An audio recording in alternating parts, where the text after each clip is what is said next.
My name is Mark Hunter, the Sales Hunter. And hey, Gerhard Gschwandtner, he is Selling Power and a whole host of other things, including the Sales Conference 3.0 coming up in Vegas this fall. But right now we got Max Altschuler. Hey, we're going to talk about high level of sales. What is the future of sales? If there's a person who knows, it's Max. Max, welcome to the program. Gerhard, take it away. Thank you. I couldn't have done it without you. Max, welcome. You are really an amazing force in sales today. You're only, 31 right now? And you're on vacation in the Hamptons and celebrating your success of selling your company. Congratulations. Thank you. Yeah. We've been spending our summers here for the last few years. So it's a good place to kind of hang out before things get crazy leading up to the Dreamforce season, and obviously sales events like yours and the rest of the schedule.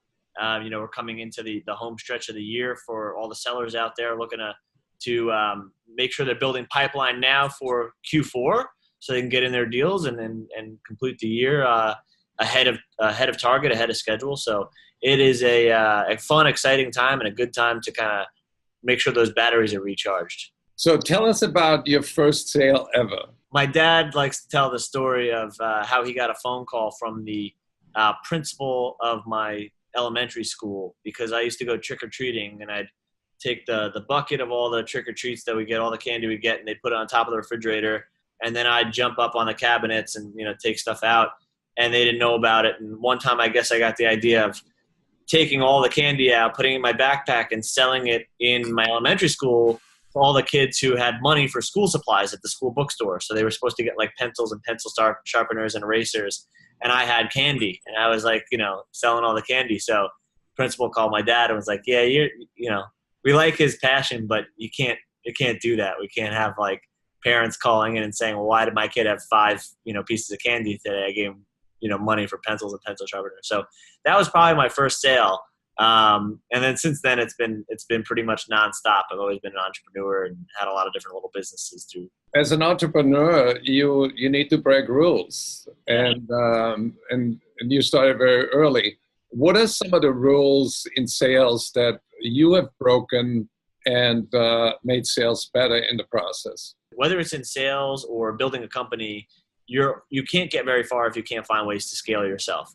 And when you're in an early stage company, it's even more important to find ways to maximize your efforts and everything that you're doing. So generate more revenue using less resources. That's what the mantra was for sales hacking originally. So, we used tools like ToutApp, which was one of the first, ever kind of outbound emailing tools to track and optimize and A/B test all the emails that were going out, so we knew we were doing the right things. Even our pitch, when we were making phone calls and the different things we were saying, what was going to resonate, we had to make sure we tailored that along the way so that we can clone the experience over and over again. So we came at it from a very scientific approach and matched the psychological aspect of sales, the things you read about in all these different books that people you have on stage that write about. We had to find ways to kind of clone that for our pitch, our mission, things we were trying to get across, and make sure they happened in every call and every rep did the same things that were moving the needle.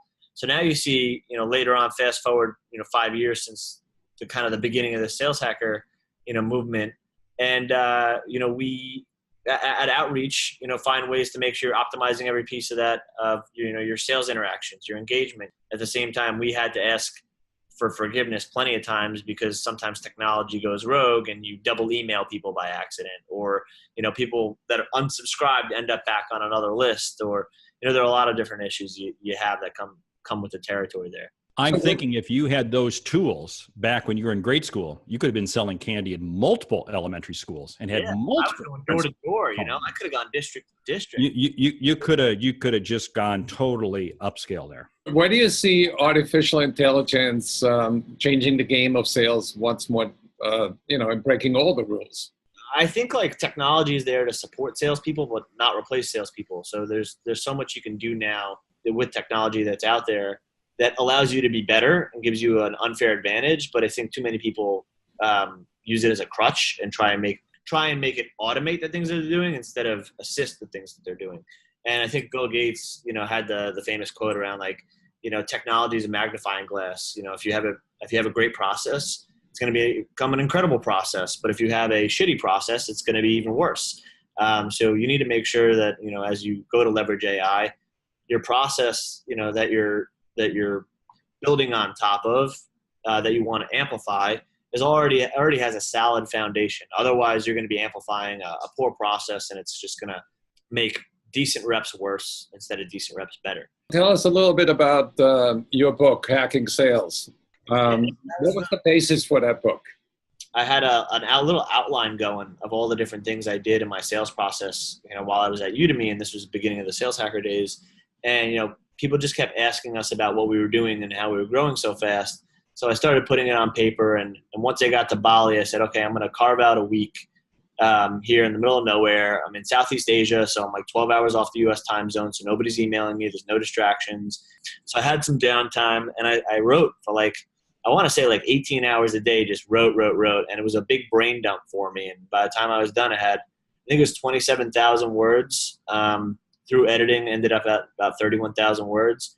And it's just the process I used to go out and find my ideal customer profile, to, plug that into, my larger process of taking those individuals, bucketing them into sections to kind of personalize our outreach at scale and grow as fast as we did at Udemy.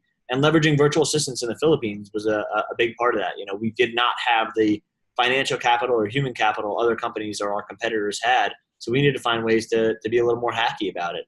Not so much cut corners, but generate more revenue using less resources. I think it's a good mantra. And you applied a similar principle or mindset for career hacking, which I love the idea of viewing yourself as programmable and where you can streamline yourself and be more effective with a different mindset. Find ways to scale yourself. Come up with a process for everything. Get to the point where you built the right habits that you need in your life, and you have this growth mindset. So you're always building on those things. And then once they're built, you need to reinvent the wheel, so to speak. Just when you nail something, that's exactly the right time for you to have to reinvent the whole thing again. Because once you've nailed it, the market gets saturated and everything's out the door, and then you got to go again. Right. So it's the same thing about your personal habits and growth. Right. Get to that level where you nail something, you don't want to stop there. All right, now build on top of that, because at a certain point, that's going to get thrown off, or your life's going to change, and that's no longer going to work. So what's the next evolution of that? One key word that he's used, scalable, and it's scalable with people and tech. And if we merge those two together, if you look at what Max has been able to do in a relatively short time, to write that book in 6 days, that could not have happened without the combination of tech and other people. So that's the big takeaway. It's all about scaling. How do you scale yourself? Get leverage. 70% of the stuff you're doing at your company right now is busy work or can be outsourced. So find that 70%, do it, and it frees up 70% more of your time to do activities that matter. So imagine being a salesperson that can free themselves up an extra 70% to do actual selling activities instead of logging things or taking notes or all these menial tasks that they need to do. A lot of that stuff can be outsourced, or you can leverage tech for. So, Max, where can people find more about you, about your conferences, and about your amazing website? Find me on LinkedIn personally if you want to shoot me a note or get in touch. That's the best place to do it. Obviously, saleshacker.com, for B2B sales resources, and then outreach.io for anybody who's looking for sales engagement software. Kind of bring the whole suite to you, whether it's engaging with your customers and prospects through email, phone, text, direct mail, a couple of big integrations coming there as well. So we want to really be the platform of record for all kinds of prospect or customer engagement.